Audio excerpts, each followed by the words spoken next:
हरे कृष्णा गुरु महाराज, please accept my humble obeisances all glories to Shri Prabhupada. सभी भक्तों को मेरा सादर प्रणाम है। विशेष रूप से परम पूज्य श्री वृंदावन चंद्र गोस्वामी महाराज जी के श्री चरणों में सादर दंड प्रणाम अर्पण करना चाहते हैं।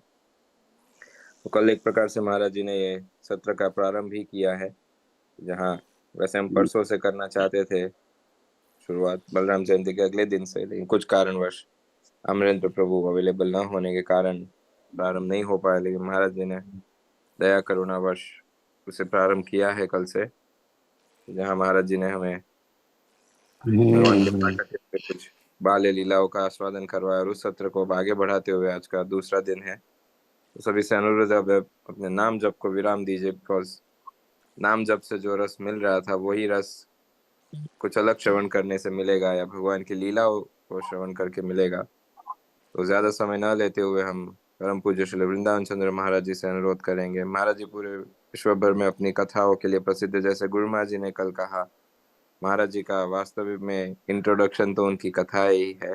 परम पूज्य श्री राधा गोविंद गोस्वामी महाराज जी से कृपा प्राप्त करके महाराज जी भी अब उसी परंपरा को आगे बढ़ा रहे हैं उनके अन्य गुरु भाइयों की तरह, जहाँ परम पूज्य श्री गौर कृष्ण गोस्वामी महाराज भी में काफी पारंगत थे और महाराज जी उनके निजी संग सानिध्य में रह के महाराज जी भी अब उसी को आगे बढ़ा रहे हैं, उसी रस को। महाराज जी मूलतः ब्रज में या वृंदावन मंदिर से है और जहाँ भी जाते हैं ब्रज को अपने साथ ले जाते हैं। और आज कल और आज भी हमारे बीच जूम मंदिर पे भी जूम मंदिर को ब्रज में परिवर्तित करने महाराज जी तो उपस्थित है। तो आप सभी से अनुरोध है हम भी तैयार हो जाए और आज की कथा श्रवण के लिए महाराज जी के चरणों में प्रार्थना है कि इस सत्र को आगे बढ़ाए महाराज जी। हरे कृष्ण।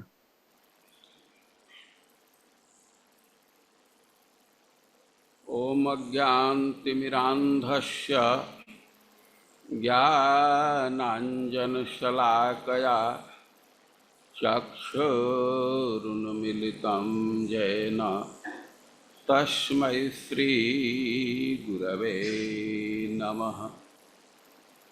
हे कृष्ण करुणा सिन्धो दीनबन्धो जगत्पते गोपेश गोपिका कांत राधाकांत नमस्तुते।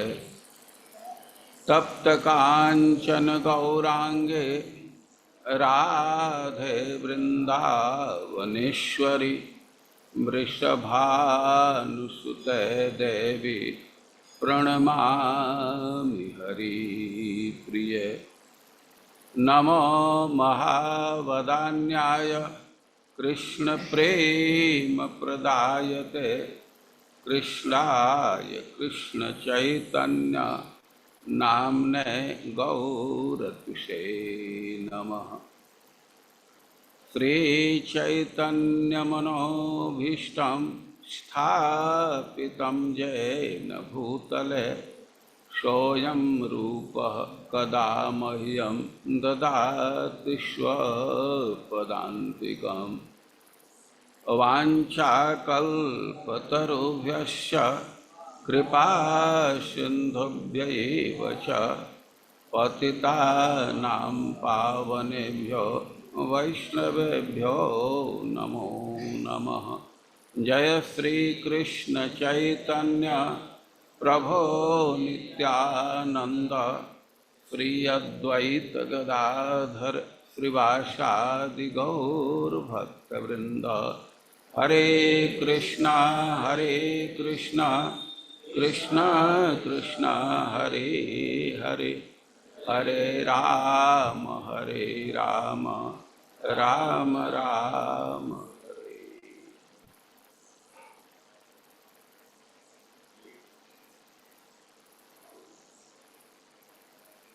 भगवान ने ब्रज में अवतरित हुए।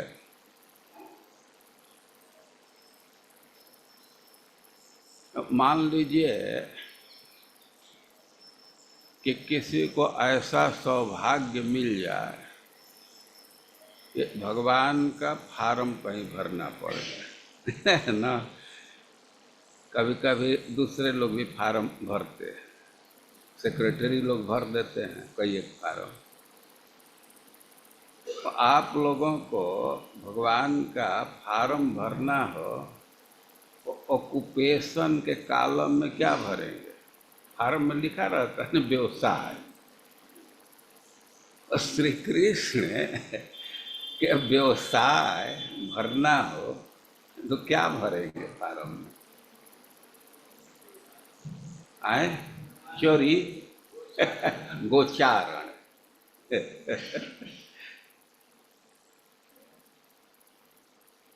गोचारण उनका मुख्य वृत्ति है। और इसके लिए डॉक्यूमेंट जमा करना होगा तो अक्रूर जी का स्टेटमेंट डाल सकते हैं, गोचारणायानुचरत बने बने।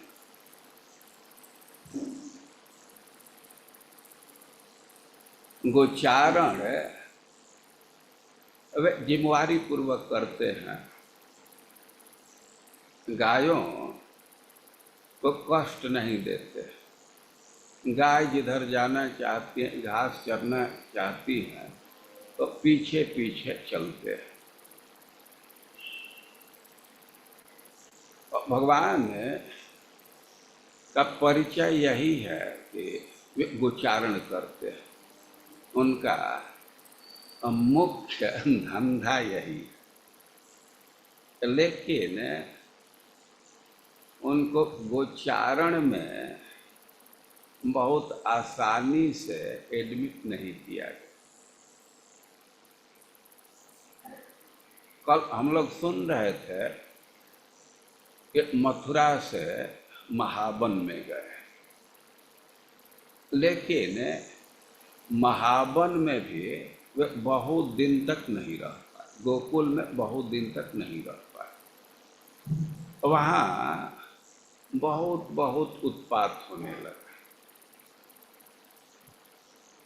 भगवान तो निश्चिंत है, लेकिन जो भगवान के गार्जियन हैं उनको चिंता लगी रहती है।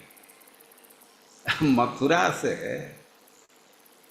भगवान को गोकुल पहुंचाया गया तो उसके पीछे देवकी वसुदेव की चिंता थी।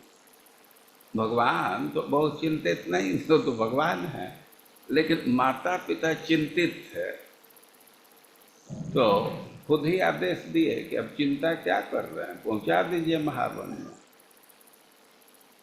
लेकिन महावन में भी बहुत बहुत उत्पात होने लगा। कल आप लोग सुने पूतना मारने के लिए आई, सक्टासुर आया, तृणावर्त आया। और ब्रजवासी बड़े चिंतित रहते। और जब वृक्ष गिरा, जमलार्जो में गिरा, तो अब ब्रजवासियों का धैर्य समाप्त हो गया। वो लोग एक मीटिंग किए कि कुछ करना चाहिए। वह इतना बड़ा वृक्ष गिरा, ये तो भगवान की कृपा थी कि बच्चा दोबा में पड़ गया। मतलब एक तरफ तो तन्ना है और दूसरे तरफ वृक्ष डालियों पर टिक गया, बीच में कुछ जगह बच गया। तो ये तो भगवान की कृपा है कि बच्चा उस खाली जगह में पड़ा।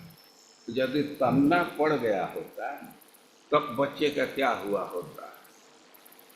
और वे विचार करने लगे कि आखिर वृक्ष गिरा क्यों। ओ विचार कर रहे हैं कि कोई आंधी तूफान तो आया नहीं, कोई हाथी धक्का मारा नहीं, और वृक्ष क्यों गिरा। तो उनका अपना इन्वेस्टिगेशन है, अनुसंधान किए कि लगता है कि वृक्ष का जड़ सड़ गया। वे लोग मीटिंग किए ब्रज कार्यम मंत्र, इन सब उत्पातों को देख करके वे समागम्य जो मीटिंग का स्थान है वहां पहुंच करके विचार करने लगे और निर्णय लिए कि अब इस स्थान पर नहीं रहना चाहिए। वो एक स्वतंत्र विषय है, उसकी चर्चा करने के लिए समय नहीं है, केवल लिंक जोड़ने के लिए सब मैं बात कह रहा हूँ। लेकिन वो विचार कर रहे हैं, सब घटना का उल्लेख कर रहे हैं और डाटा एनालिसिस में पा रहे हैं कि कोई भी घटना तो बाला नाम नाश हेतु। तो आप किसी भी घटना को देख लीजिए, उसके सेंटर में बच्चे हैं और उपनंद बाबा कहे कि बच्चे नष्ट हो जाएंगे तो ब्रज का भविष्य तो अंधकार में हो जाएगा। और जब तक बहुत भारी अनर्थ नहीं हो जाता उसके पहले चेत जाना चाहिए। तो कई घटना का उल्लेख कर रहे हैं, कह रहे हैं कि तो सुरेश्वर ही जो देवताओं के भी ईश्वर हैं वे बचा दिए, नारायण की कृपा से बच गए, हरि की कृपा से बच गए। और कोई कोई प्रश्न कर सकता है कि भाई जब भगवान बचाए, बड़े बड़े संकट है तो आगे नहीं बचाएंगे, क्यों घबरा रहे हैं। उपनंद बाबा का आशा है पहले हम लोग भी भगवान का ध्यान करते, खूब ध्यान लगाते थे। अब हम लोग ध्यान करते थे तो भगवान भी हमारा ध्यान रखते थे। अब जब से कृष्ण बलराम घर में आ गए तो हम लोगों को भगवान की तरफ ध्यान ही नहीं लगता है। हम लोग अब भगवान का ध्यान नहीं करते। वे बतला रहे हैं कि कोशिश करता हूँ, ठाकुर जी के समक्ष जाता हूँ, सोचता हूँ कि ध्यान करूँ, लेकिन ये बोल देते हैं पापा बाबा बिस्को, अब तो मन इधर ही खींच जाता है, अब भगवान की तरफ मन जाता ही नहीं है। और कुछ करना चाहिए, कुछ चेत जाना चाहिए। तो प्रस्ताव दिए वृंदावन आने के लिए, सब ब्रजवासी तैयार हो गए और महावन से वृंदावन आए। वृंदावन भगवान के प्रवृत्ति को देख करके माता पिता उनको वत्सचारण में लगा दिए। अभी भगवान का उम्र लगभग 4 साल का, लगभग 3.5 साल तक महावन में रहे। उसके बाद वृंदावन में आ गए, लगभग 4 साल के होंगे और वे बछड़ा चराने लगे। लेकिन ज्यों ही वे पौगंड अवस्था में पहुंचे तो वे गोचारण के लिए बहुत उद्यत हो गए। अब वे कहने लगे कि मैं गाय चराने के लिए जाऊंगा। श्रीमद् भागवतम वर्णन है कि ततश्च पौगंड वय श्रुतौ ब्रजे बभूवतोष्ट पशुपाल सम्मतौ। पौगंड वय श्रुतौ, वे अब पौगंड अवस्था में आ गए। 5 साल के पहले के अवस्था को बाल्यावस्था कहते हैं और 6 साल से 10 साल के अवस्था को पौगंड अवस्था कहते हैं। तो ततश्च पौगंड वय श्रुतौ ब्रजे, कृष्ण बलराम दोनों पौगंड अवस्था को प्राप्त कर गए। वे कृष्ण बलराम के अवस्था पर विचार करेंगे, उनके एज पर विचार करेंगे तो एक सिद्धांत के अनुसार 8 दिन का अंतर है, इतना ही का अंतर है।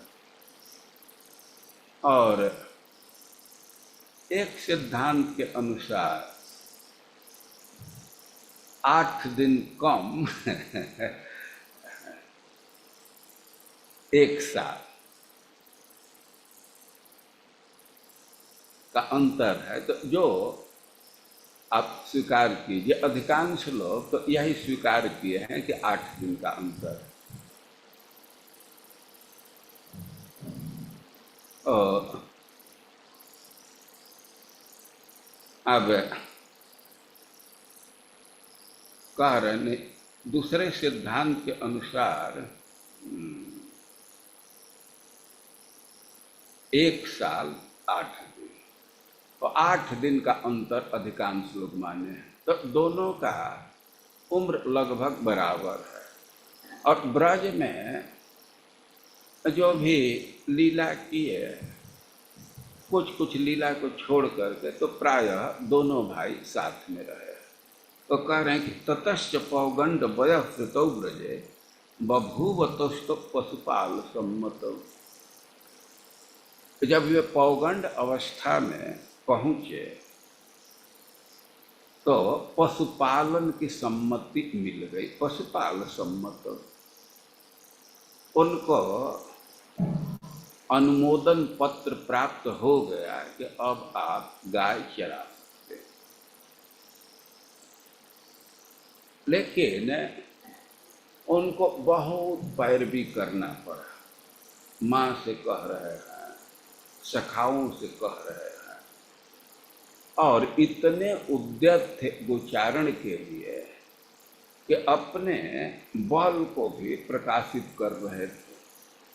जितना उनका एज था और उससे अधिक बल प्रकाशित कर रहे थे कि गाय चराने के लिए हमको सम्मति मिल जाए।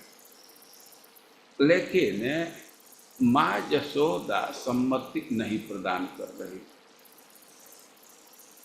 बछड़ा चरा रहा था तो जल्दी तुम लौट आते थे, माँ कह रही थी कृष्ण से। अब जानते हो गाय चराने के लिए जाने पर तो बहुत दूर तक जाना पड़ा, और गाय संध्या को लौटती, भूख लगेगी, तुम्हारा शरीर कोमल है, दिन भर घाम में रेंगना पड़ेगा, तो वो सम्मति नहीं दे रही थी।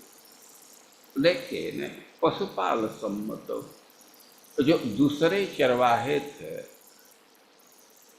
वे कृष्ण को सम्मति दी। माँ यशोदा से कहे कि आप चिंता मत कीजिए, इसको गाय में जाने दीजिए, गाय चराने के लिए जाने दीजिए। भाई दूसरे चरवाहे के ये सम्मति प्रदान कर रहे हैं, और उसके पीछे कुछ समस्या, जो दूसरे चरवाहे थे तो समस्या अनुभव कर रहे थे। क्योंकि अब भगवान जिन बछड़ों को चराए थे, कुछ दिन बछड़ों को चराए, लेकिन अब गाय तो दूसरा बच्चा देती, तो अब तो बछड़ा के स्थान पर दूसरा बच्चा रहेगा। पहले का जो बछड़ा है उसको तो गाय में भेजना पड़ेगा। लेकिन जिस बछड़ों को श्री कृष्ण चरा चुके थे, तो गोप लोग कितना भी परिश्रम कर रहे थे, छेक छाक करके गायों के साथ ले जाना चाहते थे, लेकिन वे बछड़े जाते नहीं थे। और जिन सखाओं के साथ भगवान बछड़े चराए थे, तो उनमें भी कई एक सखा थे कि उनके माता पिता चाहते थे कि बड़ा हो गया जा करके गाय चरावे, वो भी नहीं तैयार हो रहे थे। तो वे लोग माँ यशोदा से कहे कि आप चिंता मत कीजिए, कि अकेले जा रहा है, हम लोग भी साथ में है ना। तो वे लोग सम्मति प्रदान कर दिए। और भगवान जब बाल्यावस्था में थे और बछड़े चराए, पौगंड अवस्था में आते ही वे गोचारण में प्रवृत्त हो गए। भगवान का बहुत आग्रह था। किसी किसी के मन में प्रश्न होगा कि भगवान क्यों इतना आग्रह कर रहे हैं गाय चराने के लिए। देखिए, उसके अनेक कारण हो सकते हैं, लेकिन एक बहुत महत्वपूर्ण कारण है कि भगवान ब्रज में है और ब्रज के एक एक प्राणी भगवान से प्रेम करते हैं, और जो भगवान से प्रेम करता है तो भगवान उसका प्रत्युत्तर जरूर देते हैं। तो सब प्राणी गांव में नहीं रहते हैं, बहुत सारे प्राणी तो वन में रहते हैं। तो वे भगवान से मिलना चाहते थे, भगवान को देखना चाहते थे, अपने प्रेमी हैं, तो भगवान उनके भावना का आदर करने के लिए ये खुद भी उद्यत थे कि कब उनके नजदीक हम पहुंचेंगे। या वो बच्चों की प्रवृत्ति होती है, खेलना चाहते हैं, और वन में जाएंगे तो दूर दूर तक दौड़ दौड़ करके खेलेंगे, पेड़ पर चढ़ करके खेलेंगे, फल खाएंगे। तो कई एक इच्छा थी, बहुत उद्यत थे, तो उनको सम्मति मिल गई। तो गाश्चारयंतो सखभी समम पद वृंदावनम पुण्य मति चक्र। तो जब गाय चराने लगे और अपने चरण चिन्ह से वृंदावन को अति सुंदर बना दिए। अतीव पुण्य चक्रतु, पुण्य का अर्थ पवित्र भी होता है, लेकिन एक अर्थ सुंदर भी होता है। डिक्शनरी देखेंगे तो पुण्य का अर्थ चारी। तो पद ही भगवान अपने चरण चिन्ह से वृंदावन को अति सुंदर बना दी। ऐसा नहीं कह रहे हैं कि वृंदावन को सुंदर बना दी, वृंदावन तो पहले से ही सुंदर है, परम रमणीय है। वृंदावन का परिचय पहले ही दे चुके हैं, सर्वकाल सुखावह। वृंदावन सब काल में सुंदर। ग्रीष्म ऋतु में भी इतने झरने झरते हैं कि सब जगह दूब छाया रहता है, बहुत सुंदर लगता है। और झरने इतने गिरते हैं कि जहाँ जलप्रपात होता है तो कुही जैसा छा जाता है। आप लोग देखे होंगे, हम लोग तो ये नर्मदा जी का जलप्रपात देखे हैं, तो बहुत दूर में से कुही फैलता रहता है। और वृंदावन में इतने जलप्रपात है कि कई एक जगह कुही फैला हुआ। और वृंदावन का परिचय दिया गया कि ग्रीष्म ऋतु में भी बसंत इव लक्ष्यते, जो बसंत जैसा दिखता था, लोग बसंत जैसा अनुभव करते थे। और वृंदावन परम सुंदर है, लेकिन समम पद ही भगवान अपने छोटे छोटे चरण चिन्हों से वृंदावन को अतीव पुण्यम चक्र, तो कृष्ण बलराम अति सुंदर बना दिए। भगवान के चरण चिन्ह परम सुंदर है। भगवान के लीला का उपसंहार करते हुए सुखदेव गोस्वामी लिखे हैं, बोले हैं कि पदस्थान इच्छताम प्रिया। भगवान के चरण चिन्ह इतने सुंदर है कि जो व्यक्ति एक बार उनके चरण चिन्ह को देखा तो फिर दूसरा कार्य नहीं कर पा रहा, वो चरण चिन्ह को देखते रह गया। कोई गोपी जल लेने के लिए जा रही है और रास्ते में चरण चिन्ह दिख गया तो उसी को देखते रह गई, वो जल नहीं ले सकती। कोई अपना दुकान खोलने के लिए जा रहा है चाबी लेकर के, लेकिन अब चरण चिन्ह दिख गया तो वहीं दिन भर दिखते रह गया, दुकान पर पहुंचा ही नहीं। कितना भी कोई अर्जेंट काम लेकर के कोई निकला, लेकिन चरण चिन्ह दिख गया तो इतना सुंदर है कि उसको देखते ही रह गया। उसके क्रिया का अपहरण कर लिए भगवान अपने चरण चिन्ह से, और चरण चिन्ह बहुत सुंदर है। तो कह रहे हैं कि जब वे गाश्चारयंतो, गाय चराने लगे तो अपने चरण चिन्ह से वृंदावन को अतीव सुंदर बना दिए। अरे भाई, बछड़ा चरा रहे थे तो उस समय भी तो चलते ही थे, तो ये क्या हो गया कि पौगंड अवस्था में चरण चिन्ह से वृंदावन को अतीव सुंदर बना रहे हैं।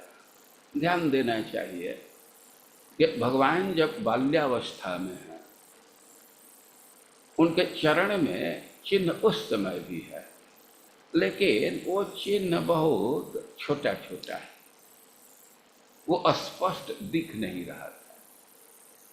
आप लोग देखते हैं ना, कभी कभी स्क्रीन पर अक्षर होता है तो साफ नहीं पढ़ पाता। हम लोगों के साथ तो रोज की कठिनाई है, उसको थोड़ा बढ़ा देते हैं तब उसको पढ़ लेते हैं, जूम करने से पढ़ लेते हैं। और भगवान के चरण में चिन्ह था, लेकिन इतना छोटा छोटा था कि स्पष्ट दिख नहीं रहा था। लेकिन जब वे पौगंडावस्था में पहुंच गए और उनके शरीर में वृद्धि हो गई तो चरण चिन्ह भी अब स्पष्ट दिखने लगे। और गाय चराने के लिए इधर उधर घूम रहे हैं तो उनके चरण चिन्ह से वृंदावन अति सुंदर हो गया। अब वे वन में प्रवेश किए, जो वन के प्राणी हैं तो बहुत प्रसन्न हुए। भगवान गाय चराने के लिए जा रहे हैं, लेकिन जिससे वन्य प्राणी से संपर्क हो रहा है, सब भगवान का सत्कार कर रहे हैं। वृक्ष भगवान का सत्कार कर रहे हैं, मयूर नृत्य करके भगवान का सत्कार कर रहे हैं, भौरे गीत गा करके सत्कार कर रहे हैं, कोकिल अपने मीठे वचन से सत्कार कर रही हैं, और जो हरिणियां हैं तो अपने प्रेम भरी दृष्टि से कृष्ण का सत्कार कर रही। सब लोग सत्कार कर रहे हैं, क्योंकि उनको ऐसा लग रहा है, वे ऐसा अनुभव कर रहे हैं कि भगवान आज हमारे घर आए हैं। तो सताम या निसर्ग, जो सज्जन पुरुष है तो उनका यही स्वभाव होता है कि घर पर कोई अतिथि आता है तो अपनी जो प्रतिभा है, जो संसाधन है, और उससे वो सत्कार करते हैं। कभी कभी हम लोग देखते हैं कि कोई सन्यासी किसी गृहस्थ के घर में जाता है तो अपने बच्चों से कहते हैं श्लोक बोलो, गीत सुना दो, या पेंटिंग ला करके दिखाने लगते हैं। और एक तरह से वे सम्मान करना चाहते हैं, आशीर्वाद लेना चाहते हैं। और सज्जन पुरुष का यही स्वभाव है कि अब घर में कोई आता है और जो भी प्रतिभा है और उसके द्वारा, या जो भी संसाधन है उसके द्वारा उसका सत्कार करते हैं। और हरिणियों का घर तो वन ही है, तो गोप्य इव, जैसे गोपियां दृष्टि से कृष्ण का सत्कार करती हैं, और वैसे हरिणियां दृष्टि से सत्कार कर रही। भावरे मत हो करके गान कर रहे हैं। अब वृक्ष फल फूल कृष्ण के चरणों में अर्पित कर रहे हैं और सब सत्कार कर रहे हैं, इसी के लिए कृष्ण गए हैं।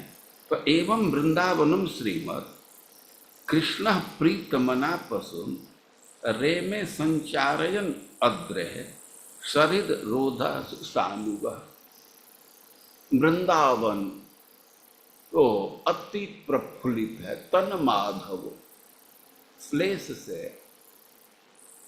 यह अर्थ होगा कि वृंदावन में तो बसंत प्रवेश कर गया, माधव प्रवेश कर रहे हैं। माधव मतलब कृष्ण और माधव मतलब बसंत। और श्री कृष्ण वन में प्रवेश किए हैं तो वन सब तरह से संपन्न हो गया, बहुत प्रसन्न है।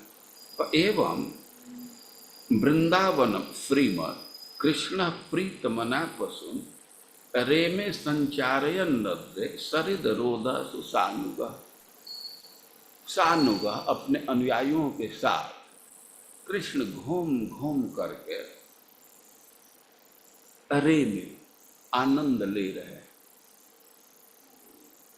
यद्यपि श्री कृष्ण का ऑक्युपेशन आप लोग गोचारण बतलाए, लेकिन अब फारम में और भी कहते हैं आपका हॉबी क्या है, इंटरेस्ट क्या, क्या क्या भरते रहते हैं। और जरूर कृष्ण गोचारण के लिए जाते हैं, लेकिन अब वो तो लॉग इन करके क्या क्या लोग करते रहते हैं। हम इस समय देख रहे हैं कंप्यूटर चालू कर देते हैं और तब तक रोटी पहुंचा आते हैं। कृष्ण भी गोचारण करते हैं, गाय को वन में पहुंचा दिए, लेकिन विविध प्रकार के खेल में लग जाते हैं। अबे नाचते रहते हैं, गाते रहते हैं, विविध प्रकार का खेल खेलते रहते हैं सखाओं के साथ, गोचारण हो रहा है। तो जो वन में प्रवेश किए गोचारण के लिए, तो एकदम साधारण बच्चों के समान उनका व्यवहार होता है। जैसे बच्चे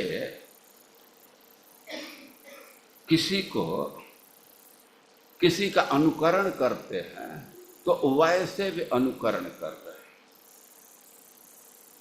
अब कृष्ण बलराम और सखा लोग गाय चराने के लिए जा रहे हैं, तो अपना टिफिन भी ले करके जाते थे, कलेवा ले करके जाते थे, और कलेवा को किसी वृक्ष के शाखा में लटका दिए, वे चींटी इत्यादि न लगे, ऊपर उसको लटका दिए। तो ऊपर बांदर उधर आने लगे। अब खाने के वस्तु दे करके तो आ ही जाते हैं, तो वे आ जाते हैं। तो अब कृष्ण बंदरों का अनुकरण करने लगते हैं। बंदर जैसे मुंह बनाते हैं या आवाज करते हैं, ऐसे वो बोल रहे हैं। अब बंदर आवाज सुन करके भाग रहे हैं, और कृष्ण पेड़ पर बंदरों के साथ इधर उधर जाने लगे। जैसे बंदर कूद रहे हैं वैसे कूद रहे हैं। अब भगवान को देख करके हंस आ जाते हैं, तो अब हंस जैसे चलते हैं वैसे ये लोग अनुकरण करने लगते हैं। और कभी कभी सपंतश्च, वे कोई आवाज करते हैं तो उधर से प्रतिध्वनि आती है। पर्वत में है, पहाड़ में है, वन में है, तो इधर से बोल रहे हैं कि कौन है, तो उधर से भी तू, इधर से बोलते तू कौन है, तो उधर से तू कौन है। तो ऐसे अब उसी में अब और आगे बात बढ़ने लग गए। तो चिल्ला करके बोलेगा, तो उधर से तू चिल्ला करके बोलेगा, तो अरे साला हमको पहचानता नहीं है, उधर से भी आवाज आ रही है, साला तू नहीं पहचानता है। तो ऐसे एकदम साधारण बच्चों के समान उनका व्यवहार होता है, एकदम रम जाते हैं खेल में। लेकिन इस चेष्टित कभी कभी कोई कोई ऐसी लीला कर देते हैं, ऐसी घटना हो जाती है कि पता चल जाता है कि ये भगवान है। वो पौगंड अवस्था में बहुत बहुत ऐसा लीला किए हैं, लेकिन हम यहाँ एक लीला का और अति संक्षेप में उल्लेख करूँगा। भगवान एक दिन गाय चराने के क्रम में ही गोवर्धन में गए थे और पुछरी साइड में थे। पुछरी साइड में थे, गाय चर रही है, और सखा लोग कृष्ण को भोग लगाने के लिए, कृष्ण को खिलाने के लिए वो वन में घुस घुस करके और फल इकट्ठा कर रहे थे, ताजा ताजा फल इकट्ठा करके और वे भगवान को भोग लगाना चाहते थे, खिलाना चाहते थे, और तब तक उनको ताल फल का गंध का अनुभव हुआ। अब वे अनुभव कर रहे हैं कि कहीं से पके हुए ताल फल का गंध आ रहा है। ओ अब वे लुब्ध हो गए कि ये जो गंध है, तो इससे पता चलता है कि फल बहुत स्वादिष्ट है। गंध से भी अनुमान हो जाता है ना। और उनके मन में इच्छा हो गई कि उस फल को भगवान को खिलाया जाए। गंध लोभित चेतसः, वे गंध से लुब्ध हो गए, और गंध से लुब्ध हो करके उनके मन में यही इच्छा हुई कि उस फल को कृष्ण को खिलाया जाए, वही उनको भोग लगाया जाए। लेकिन अब कृष्ण से कहें कि चलिए वो फल खाने, और कृष्ण यदि कह दें कि हमारी इच्छा नहीं है, तब तो काम खत्म हो जाएगा। तो कह रहे हैं कि प्रेमणा इदम अब्रुवम्, वे प्रेम से कृष्ण से कहने लगे, प्रेम से कहने लगे, प्रेमणा। और प्रेम का स्वभाव है कि वह अपने को छिपा करके रखता है। प्रेम का स्वरूप बतलाया गया है कि प्रेमा द्वयो रसिकयो रपिदीप एव। ये जो प्रेम है, तो दोनों पार्टनर के हृदय में दीपक के समान है। यदि वह हृदय में ही रहता है तो निश्चल मेव भाति, वह एक रस बना रहता है। एक उदाहरण से समझ सकते हैं कि जैसे दीपक है, तो उसको घर के भीतर रखिए तो उसका लौ एक रस जलता रहता है, लेकिन द्वारा यदि बदनत बहिष्कृतस्य, लेकिन उसको दरवाजा से बाहर कर दीजिए। तो दीपक के साथ घर का संबंध, और प्रेम के लिए घर क्या? हृदय। हृदय वेश्मनि निश्चल मेव भाति। यदि प्रेम को हृदय में रखेंगे तो निश्चल बना हुआ, लेकिन द्वारा यदि बदनत बहिष्कृत, लेकिन ये दरवाजे रूप ने मुख रूप दरवाजे से इसको बाहर कर दीजिए, तो निरपैते अथवा लघुता मुपैती। तो दो संभावना है कि हो सकता है कि दीपक बुझ जाए। हवा का झकोरा आने से देखा जाता है कि दीपक बुझ जाता है। तो प्रेम को यदि मुख रूप दरवाजे से बाहर कर दिए, उसको प्रकट कर दिए, तो संभावना है कि प्रेम समाप्त हो सकता है, अथवा लघुता मुपैती, या उसके गरिमा में कमी आ जाएगी। और जब हृदय में प्रेम को छिपा करके रखते हैं तो उसकी गरिमा बनी रहती है। तो सखाओं के विषय में कह रहे हैं कि प्रेमणा इदम अब्रुवम्, वो प्रेम से कहने लगे राम राम महाबाहो कृष्ण दुष्ट निवारण इतो अबुदिरे सुमहत वनम तालालि संकुलम।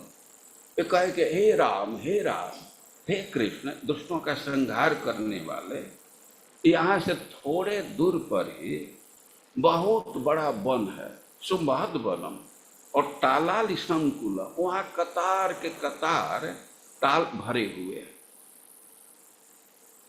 ध्यान रखना चाहिए कि यह गिरिराज के तलहट्ठी में संभाषण कर रहे हैं, बोल रहे हैं, पुछरी के साइड में, और वहां से बहुत दूर नहीं है, एक योजन है, 4 कोस लगभग है। तो कह रहे हैं कि फलानी तत्र भूरिणी पतंति पतितानि च संति किंतु अवरुद्धानि धेनु केन दुरात्मना। वे कह रहे हैं कि वहां बहुत फल गिरा है। फल गिरा है तो तुम लोगों को क्या मतलब है? फलानी तत्र भूरिणी पतंति पतितानि च, पहले से भी गिरा है और गिर भी रहा। भगवान कह सकते हैं तब फल गिरा है, तुम लोग की इच्छा है, जाओ खाओ, हमसे क्या कह रहे हो? भाई फल गिरा है तो बच्चों का उस पर अधिकार माना जाता है, तो वो अपना अधिकार मानते हैं।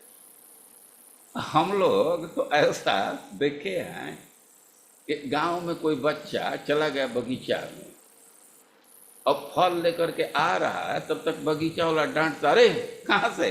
गिरा रहा। वो अपना यही तर्क देता, तोड़े नहीं है, गिरा हुआ था। तो गिरा हुआ है तो उस पर दोष नहीं है। तो तुम लोग कह रहे हो कि फल बहुत गिरा हुआ है तो जा करके खाओ।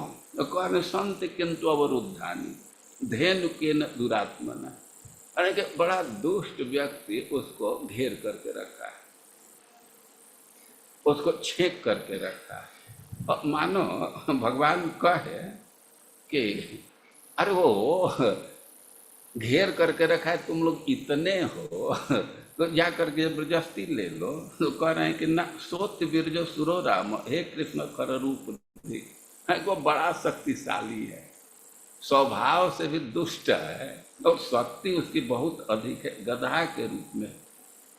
अरे कितना हो शक्तिशाली हो तो तुम लोग इतने हो तो जा करके नहीं छीन लोगे तो क्या करेगा? कि ना आत्म तुल्य आत्मतुल्य बलैरण्य ज्ञात भी बहुविवृत, अरे कि वो अकेले नहीं है, जैसे वो शक्तिशाली है और वैसे दूसरे भी शक्तिशाली उसके परिवार वाले सबके साथ है। और धेनुकासुर कितना शक्तिशाली था इसका अनुमान कर सकते हैं। जो जब दौड़ा तो पृथ्वी कांपने लगी और सनगम पर्वत के साथ। और भगवान से कह रहे हैं कि हमें बहुत इच्छा है कि हम फल खाएं, आप वहां चलिए, हम लोगों को बहुत लालसा है। वास्तव में भगवान को खिलाना चाहते थे और अब भगवान वहां पहुंच जाए इसके लिए अपनी इच्छा प्रकट कर रहे हैं कि हमको बहुत भूख लगी है या हम लोगों की महती इच्छा है फल खाने के लिए, जब तक आप लोग चलेंगे नहीं तब तक फल नहीं मिलेगा। अब अपने साथियों को इच्छा देख करके कृष्ण बलराम गए और बलराम जी उसमें प्रवेश किए और जाते जाते ही ताल वृक्ष को हिला दिए, उसको कंपाए। अब कंपाए ताल वृक्ष को तो लद लद पका हुआ फल गिरने लगा। अब फल के आवाज को सुनकर, गिरते हुए फल के आवाज को सुन करके धेनुकासुर बड़ा क्रोध में हो गया। कौन ऐसा साहस किया, यह बगीचा में घुस गया। वो बड़ा क्रोध में चला और क्रोध में चला और बलराम जी पर दुलत्ती मारा। बलराम जी तो उसको सह लियो, अपना पूरा बल लगा करके वो मारा, लेकिन बलराम जी पर कोई असर नहीं हुआ। और उसको और क्रोध बढ़ गया, जब इतना जोर से मारे और उस पर कोई असर नहीं, और फिर रेखते हुए गया और फिर दोबारा मारने का प्रयास किया। और भगवान उसके पीछे के पैर को पकड़ लिए और पैर को पकड़ करके घुमाए और घुमा करके ताल वृक्ष पर ही फेंक दिए। अब घुमाए तो घुमाने से वो आंधी जैसा आ गया, बौंडर जैसा आ गया और ताल वृक्ष पर गिराए तो वह एक वृक्ष दूसरे पर गिरा, दूसरे तीसरे पर, तीसरा चौथे पर, ऐसे लगभग पूरा बगीचा ही ध्वस्त हो गया। तो बलराम जी के लिए कोई आश्चर्य की बात नहीं है, जो सारे भूमंडल को धारण करते हैं वो 1000 वृक्ष गिरा दिए तो कोई आश्चर्य की बात नहीं। और धेनुकासुर का वध कर दिए। अब धेनुकासुर के परिवार वाले दौड़े और दोनों भाई वहीं खड़े थे, कृष्ण बलराम, और जो भी आता था घुमा घुमा करके वैसे फेंकते थे। धेनुकासुर और उसके परिवार का पूरा नाश हो गया, वन फ्री हो गया। अब कोई खा सकता है। पहले स्थिति थी कि फल खाने के लिए घुसने की बात तो दूर है, पशु घास चरने के लिए नहीं घुसते थे, और घास चरने की बात तो दूर है, जो पक्षी हैं वे भी उसके वृक्ष पर नहीं बैठते थे, उस वन में नहीं बैठते थे।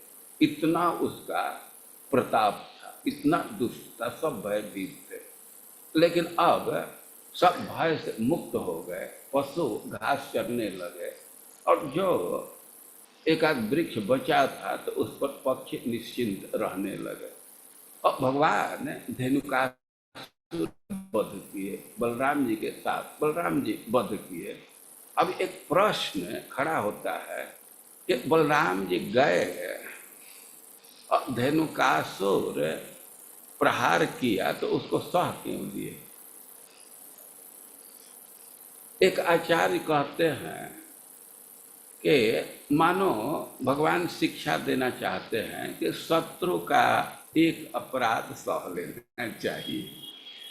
सज्जन व्यक्ति का एक लक्षण है कि एक बार कोई गलती करता है तो उसको सह लेना चाहिए। अच्छा, जब धेनुकासुर को मारना है तो उसके पैर को पकड़े और घुमा करके वृक्ष पर फेंके। वो कह रहे हैं कि बलराम जी सोचे कि कृष्ण हमारा छोटा भाई है, और ये तो बछड़े को घुमा करके वत्सासुर को वृक्ष पर फेंका था, तो हम इसके बड़े भाई हैं तो हम क्यों नहीं फेंकेंगे? इधर यूपी में एक कहावत प्रचलित है कि शेर से पसेरी काहे कम। शेर 1 किलो का बटखरा है तो 5 किलो वाला उसे कम रहेगा। तो बलराम जी सोच रहे हैं कि हमारा छोटा भाई पशु को घुमा करके वृक्ष पर फेंका, तो हम तो बड़ा भाई, हम क्यों नहीं फेंकेंगे? और घुमा करके फेंके। अच्छा, एक बात है कि बलराम जी गए तो सबसे पहले ताल वृक्ष को हिलाए और सारे फल को गिरा दिए। अब इसके पीछे उनकी क्या भावना है? वो कह रहे हैं कि मानो भगवान यह दिखाना चाहते हैं कि शीतोष्णादि सहिष्णुपविरतम विष्णु पदावलंबिन, यानी कि कोई व्यक्ति शीत घाम सह रहा है, शीतोष्णादि सहिष्णुपविरतम विष्णु पदावलंबिन, अविरत। हम लोग तो कभी कभी शीत घाम सह लेते हैं, परिक्रमा करना है, कुछ करना है तो 1 महीना शीत घाम सहते हैं, धूल सहते हैं, और फिर तो फ्लैट में आ जाते हैं। कहें कि ऐसा नहीं, अविरतम, जो निरंतर शीत घाम सह रहा है, और विष्णु पदावलंबिना, भगवान के स्थान का, भगवान का धाम का आश्रय लिया, और अरण्यस्थाश्च, और बिल्कुल वन में है। कुछ लोग भगवान के धाम में जाते हैं लेकिन फ्लैट में रहते हैं, लेकिन एकदम कोई जंगल में रह रहा है, और महातप स्थिति जिसो अपि एकाग्रगा, वो तपस्या का जीवन व्यतीत कर रहा, और कोई प्रपंच नहीं है, अकेले साधना में लगा हुआ है। और भूमिजा, वह बहुत महान व्यक्ति का संतान है, तो यदि ऐसे उसकी स्थिति है, खूब तपस्या कर रहा है, भगवान के धाम में रह रहा है, लेकिन जातश्चेत खल संगिनो विधिवशात भ्रश्यत फला शिवक्षणात्, लेकिन संयोग से उसको असत्संग हो जाए। तपस्या में है, भगवान के धाम में है, प्रपंच से दूर है, लेकिन असत संग हो गया तो सिद्धि को प्राप्त नहीं करेगा। जो उसका लक्ष्य है, जो उसका गोल है, फल है, तो उससे वंचित रह जाएगा। और मानो इसी बात की स्थापना करने के लिए सबसे पहले जा करके वो ताल वृक्ष के फल को गिराती है, एवं ताल फलादि पातन मिषाद अबोध रामेण की, फल से वंचित हो गया। क्योंकि अब ताल वृक्ष के जीवन पर विचार कीजिए, निरंतर शीत घाम सह रहा है और किसी दिन घर में नहीं आया ना।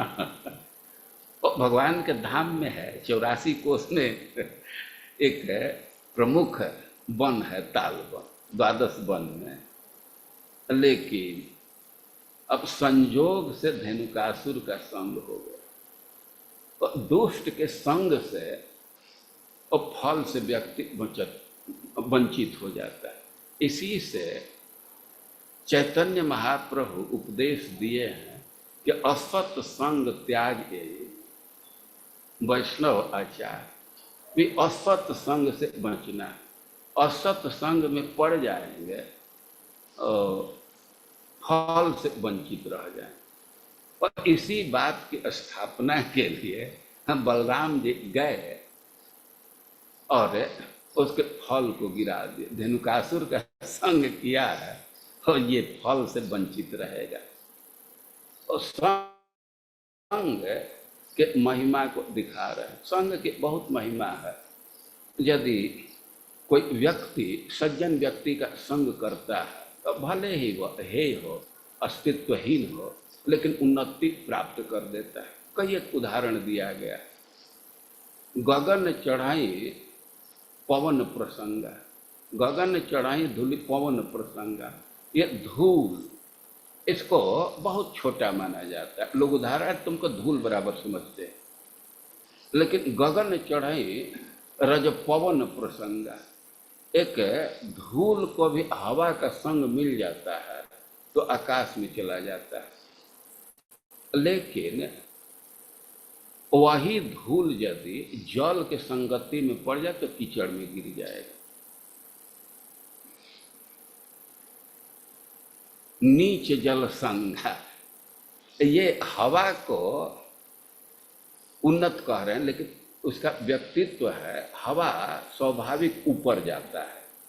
बैलून में हवा भर देते हैं तो बैलून ऊपर नहीं जाता, हवा के प्रभाव से ऊपर जाने लगता है, क्योंकि हवा की प्रवृत्ति है ऊपर जाने की और जल की प्रवृत्ति नीचे जाने की। जल को छोड़ दीजिए तो कभी ऊपर नहीं चढ़ेगा, नीचे जाएगा। तो इसलिए जल को नीच कह रहे हैं। तो कह रहे हैं कि गगन चढ़ई रज पवन प्रसंगा, की चाहे मिलहि नीच जल संगा। और संग का बहुत भारी प्रभाव। तो बलराम जी स्थापना कर चाह रहे हैं कि कुछ भी साधना कर रहे हैं, यदि असत संग में पड़ जाएंगे तो फल से वंचित रहेंगे। और भगवान ने बहुत बहुत शिक्षा देते हैं, बहुत बहुत लीला करते हैं। श्रीमद् भागवतम में है, आप लोगों को पढ़ना चाहिए। हम लोगों के समय का अंतिम सीमा भी अब पार कर रहा है। हरे कृष्ण।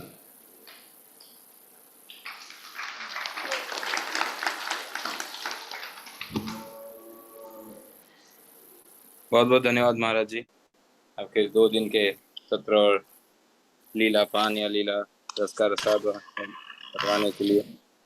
तो सभी भक्तों से अनुरोध है, परंपरागत पद्धति से हम महामंत्र का उच्चारण करके परम पूज्य श्री वृंदावन चंद्र गोस्वामी महाराज जी का हृदयपूर्वक आभार व्यक्त करते हैं कि महाराज जी ने लगभग एक टच एंड गो, जैसे अंग्रेजी में कहते हैं, ओवरव्यू दिया है हमें भगवान की बाल लीलाओं का। और विशेष रूप से कल और आज जो एक एक लीला का वर्णन करके महाराज जी ने विस्तार से हमें उसका मर्म समझाया है या एक बहुत ही गूढ़ संदेश दिया है, के लिए महाराज जी का हृदयपूर्वक हम आभार व्यक्त करते हैं महामंत्र का उच्चारण करके।